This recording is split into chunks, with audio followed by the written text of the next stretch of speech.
Hey everyone, welcome to another episode. Today we're going to work on making my old table saw and my old shaper into one table, one big table, and make it mobile so I can move it out of the way when need be.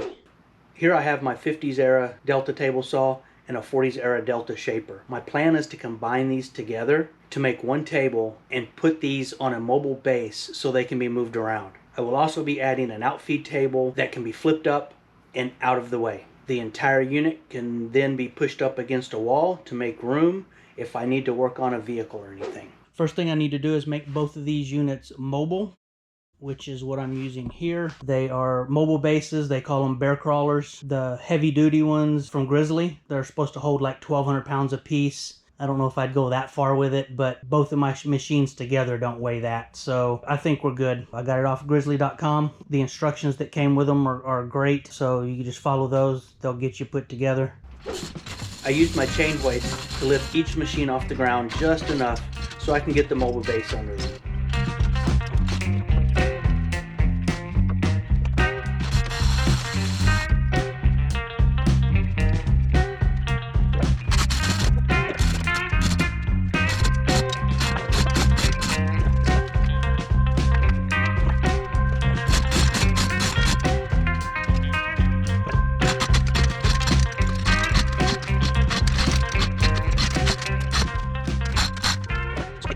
Because my makeshift dust collection port on my table saw was fouling on the frame of the mobile base, I added some 3/4 inch spacers to get enough clearance. I also added spacers to the shaper. Now it's time to make sure that the table heights are exactly the same and they're flush and level. So let's work on that. I really like these Grizzly mobile bases. This thing is heavy, but yet it moves pretty easily. So I'm gonna see what we look like as far as height goes. I line up both machines, check the height, and now it's time to combine them together with the fence support. I drilled a couple of holes in the fence support that made up with the 2 holes in the shaper. Now I need to notch out for the miter slot here, and I've already marked it. Might be hard to see, but it's right here.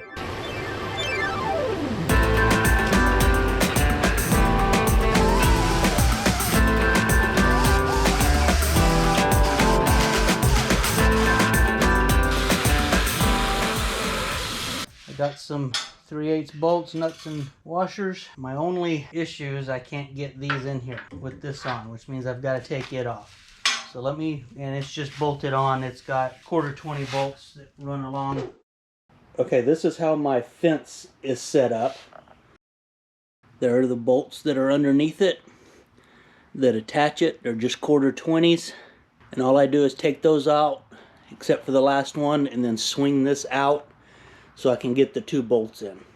I've got all the bolts out. These are just 1/4, and they just run along the bottom here. I took all out but the last one. I'm just going to pull this out and let it pivot a little bit.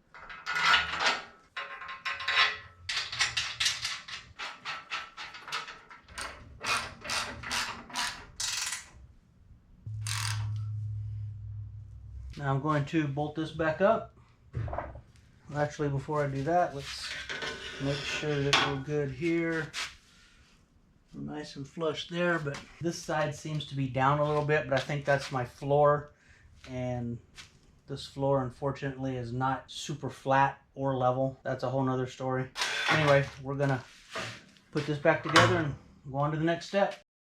I work on getting both tables level and in plane with each other.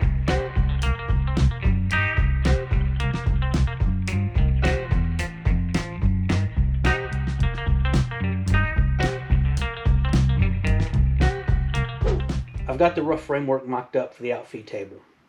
I bolted a ledger board to the table saw and the shaper to give me a place to mount the butler hinges, which will allow the table to flip over 90 degrees. In the space just past the saw, I will also be building a downdraft table for sanding. I've already cut out the bottom and all 4 sides, so the next step is to cut out a hole for the dust port that will attach the hose to my dust collection. The port I'm using is a PowerTech Dust Hood 70150. I trace the outside of the dust port, then measure in about a 1/2 inch for the cutout. I drill a hole in each corner and then use my jigsaw to make the rough cut. I went ahead and cut this out and just used a 1/4 inch round over bit and went around it. Well, ran into a delay. Those are all the brad nails I've got, which means I have to go get some. If it's not one thing, it's another. It never fails when you're doing this type of stuff. You forget that you need materials and tools and parts and everything else. So anyway, I'm gonna go get some, and once I get that, we'll bring you back in and get this going. I finally got my brad nails that go in here. I'm just using 1.5 inches. I'm just gonna wind up gluing this together, putting some brad nails in it, and making a quick box. So.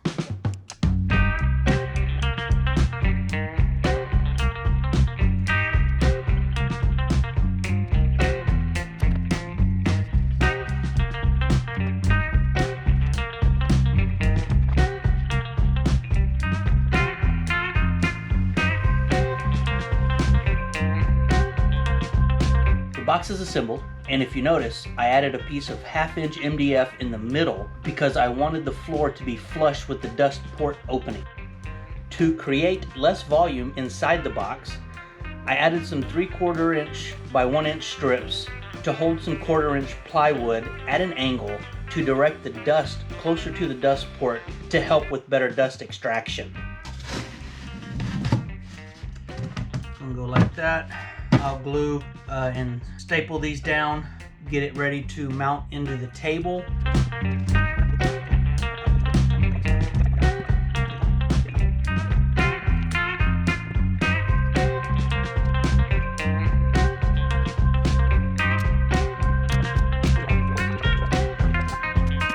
I'm just using door and window caulk to seal all the seams.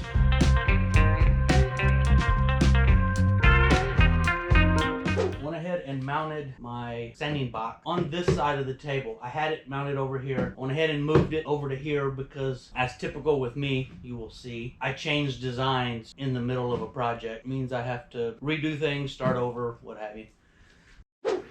This table will have multiple machines that need dust collection. So I am building a distribution system to be able to connect all the machines into one dust collection hose. I cut out all the sides and another hole for the PowerTech dust hood. This is what my dust collection manifold is going to look like. Basically, it's just a square box. And then I'm going to have a front and back.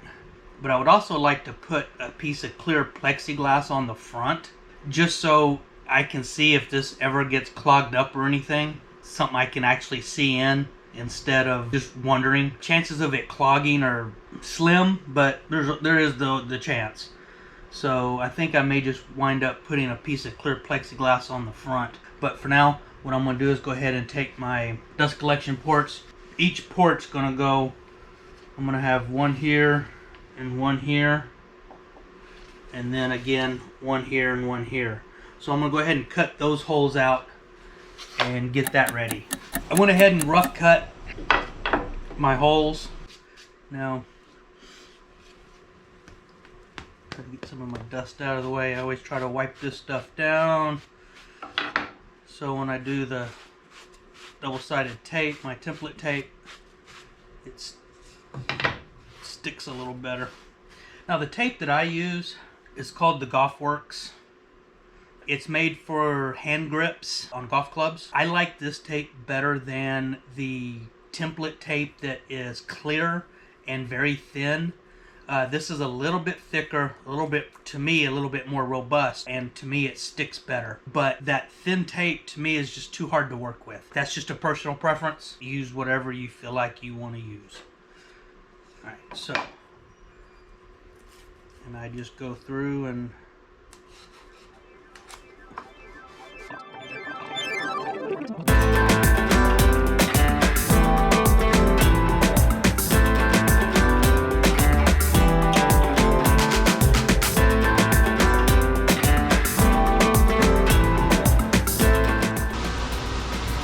now, if you'll notice, I go around it a bunch of times. I don't take all of this material off in one pass. This bit is a high-speed bit, and it's made to turn, 10,000 RPM. This machine is a shaper, and it only spins maybe 5,000 RPM. So you can do it, but your feed rate has to be a lot slower, and you have to take off less material in one bite. I go around it several times before I get to the point where my bearing is riding up on my template.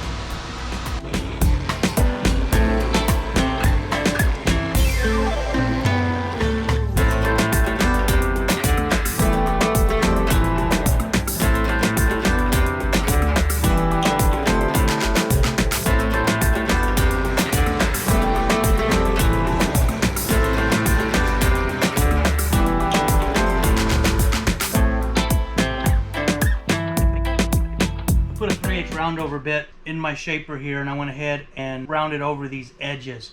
When I used to build ported enclosures for car stereos, you don't put any sharp edges in there. You always want either a chamfered or a round edge to be able to create and not have turbulence inside of the enclosure. Same principle applies here because you're moving high volume of air. It's not high pressure, but it's high volume. If you have air that goes over a square edge like this, it creates a jetty of sorts like you see in water around rapids and rocks and things. You'll get that eddy that swirls behind it. Well, that's what this does. You don't want that, because all that's going to happen is your debris is just going to sit there and just swirl. It's never going to exit the box. Same way with speaker enclosures.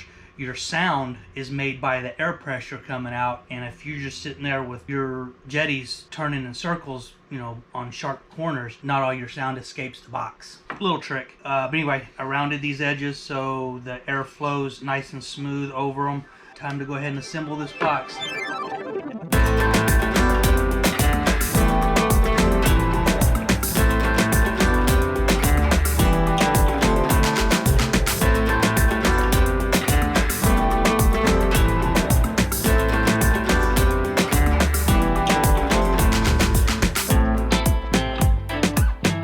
I use glue and pin nails to secure a piece of 1/4-inch plywood for the back, and for the front I'm using a piece of 1/4-inch clear acrylic.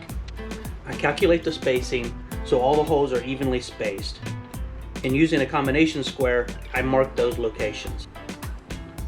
I take the panel over to the drill press, and using a bit made for acrylic I drill out all the holes. What I'm using are these brass inserts. I just picked them up at Lowe's. They're just brass inserts for wood. They're 1024 thread. I also picked up some 1024 machine screws, 1 inch long. And I'm just using a 1/4-inch drill bit for these inserts. It seems to be a good size for them. It starts easily, and then they tighten up as they get further down in there. I apply template tape on the edges of the box, and I align the acrylic cover with 4 corner screws. I firmly press down on the acrylic to get it to attach. Then I remove the screws. I put a flush cut router bit in my shaper and trim the acrylic flush with the box.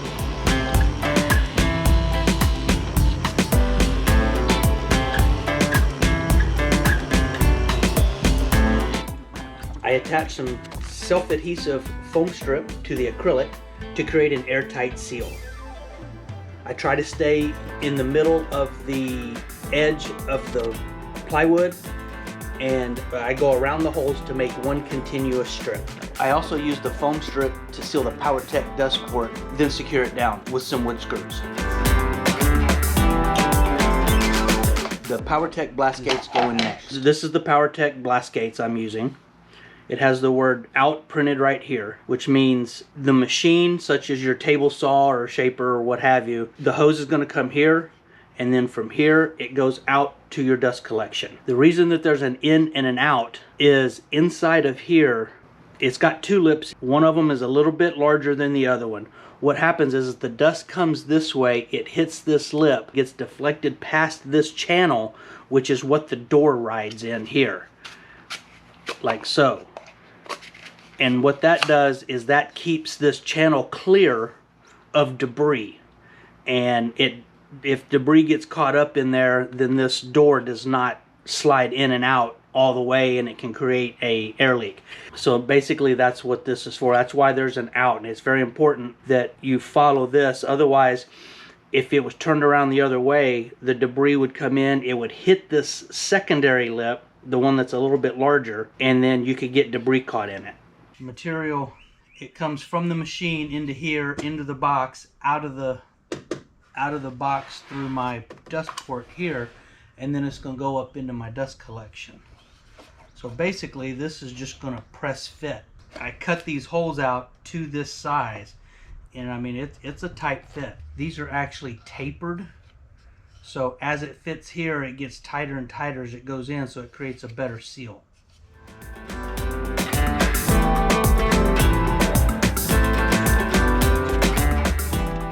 Close enough. And like I said, these things are in here. You're not going to be able to get them out, so hopefully that creates a good enough seal. If I do run into issues, what I'll do, I'll wind up taking this cover off, run a screw inside the lip of these to hold them into place if it comes down to it. I remove the cover, clamp the manifold to the bottom of the table frame, pre-drill and install 3-inch deck screws.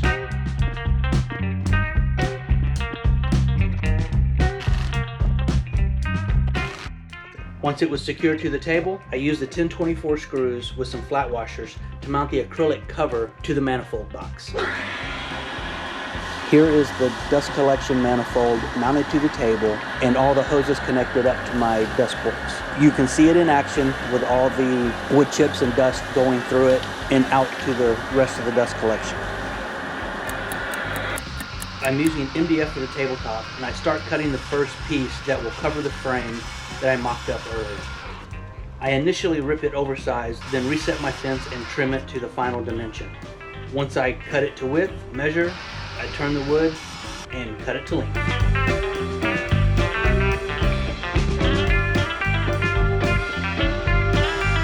Now I start working on the piece that will go between the machines and over the ledger board.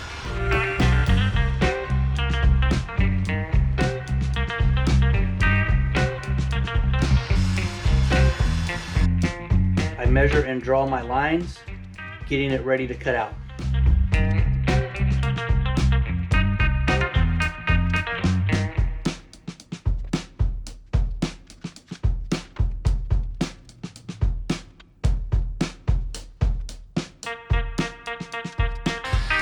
Cutting this out in one piece is a little more difficult, but it leaves fewer seams to try and level out later.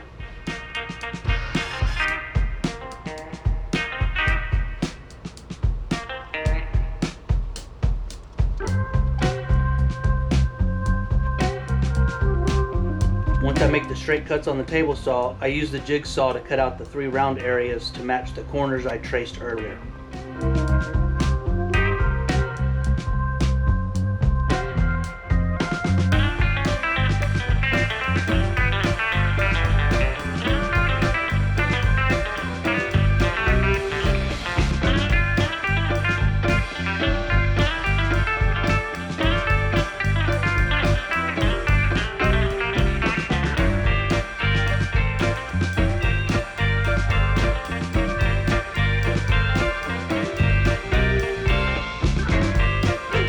I use my circle jig to cut out a template for the butler hinges. I start by cutting 2 holes the same size as the outer diameter of the hinges, then I cut the straight lines. I got my template cut out. I went ahead and used a piece of 1/2 inch MDF that I had and used my circle jig, cut the sides and then just routed out the edges, but I mean it fits down in there, looks good, but I think that'll work. I'm going to cut this to be a square piece. I use the jig to router out an area where the hinges will go.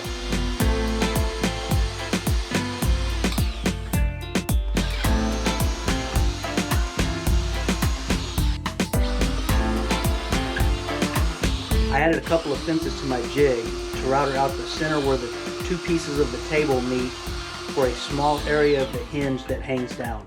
Then I use a chisel to square off the edges.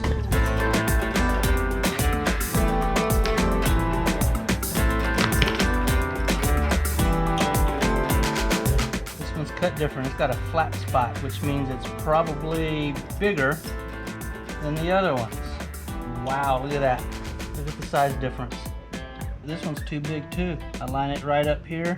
That edge is big. As you can see, this hinge is just a little bit larger all the way around. And it causes it not to fit into my cutouts. This one is quite a bit larger, as you can see. Even the holes don't line up. If I make these flush where the holes line up, you can see that this is off. See how angled that is? I got some tape on here just to kind of protect it a little bit. But as you can see, that blue sticks up around here pretty good. So we're gonna see if I can fix that here.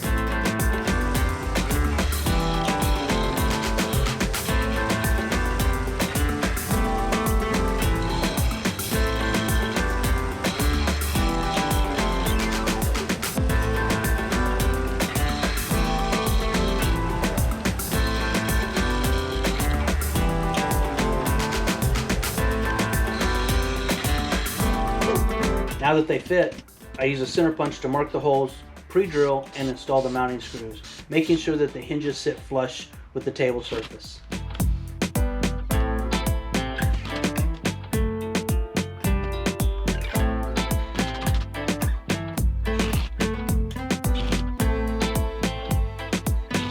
I pre-drill the holes for screws that will mount the top to the frame.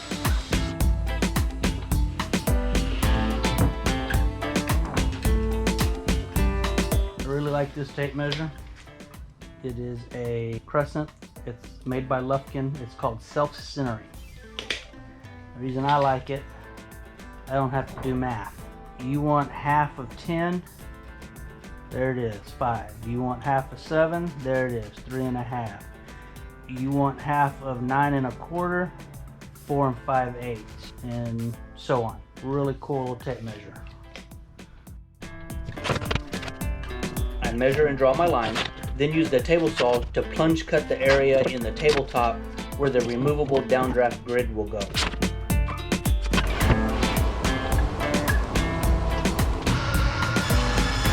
When you do a plunge cut, the piece that you cut out will always be smaller than the opening because of the thickness of the blade. And for this reason, I will be using another piece of MDF for my downdraft grid. If you are cutting out a square like I am here, the cutout will be 1/4 of an inch smaller than the opening because my blade is 1/8 of an inch thick, and you have to make a cut on each side, totaling 1/4 inch.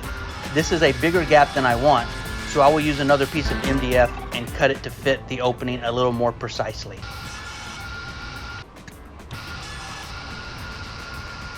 I ripped some thin strips of 3/4 inch plywood to make the supports for the downdraft grid. Then I cut them to length on the miter saw. I glue, clamp, and screw the supports in place. I'm trying to figure out what size holes to put into my top here to get a proper flow. I've done a lot of research, and there's a lot of science and math and engineering and everything else that goes into this, depending on what your CFM rating is, how much hose you have, how much piping you have.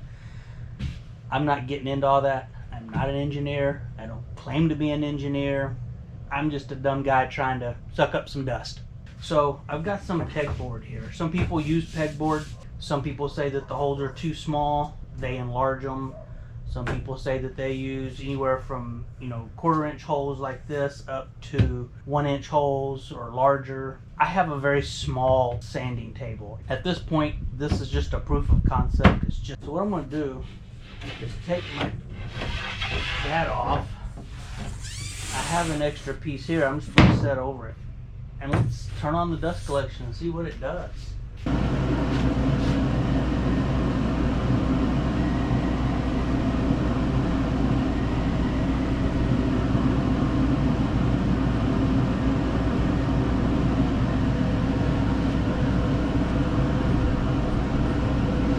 It's not perfectly sealed around here, so I'm getting some pull from the edges and stuff like that. This is primarily made for fine dust collection for sanding. It's not made for large chips.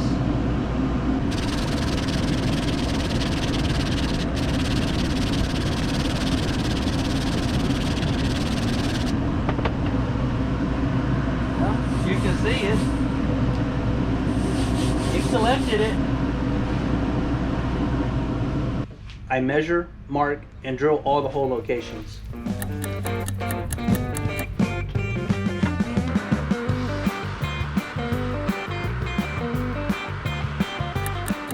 I was not able to drill all the holes with the drill press, so I finished them off by hand. Then I use a 45-degree chamfer bit to give the holes a bit of an angle with the hopes that this will pull more of the dust in, and I also do this on both sides. After I get the downdraft top finished, I start working on getting the height adjusters installed and mounting the legs to the frame.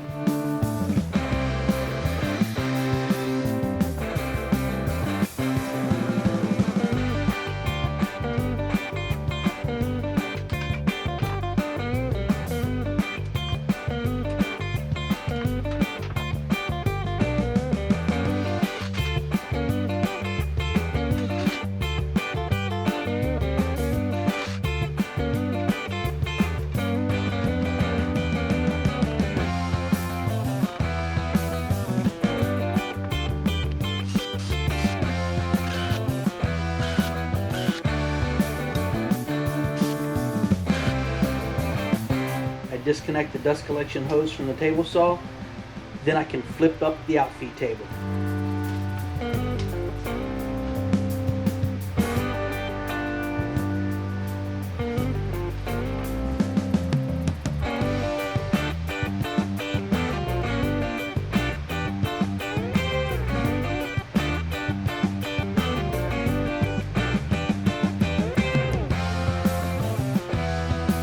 That's what it's supposed to do.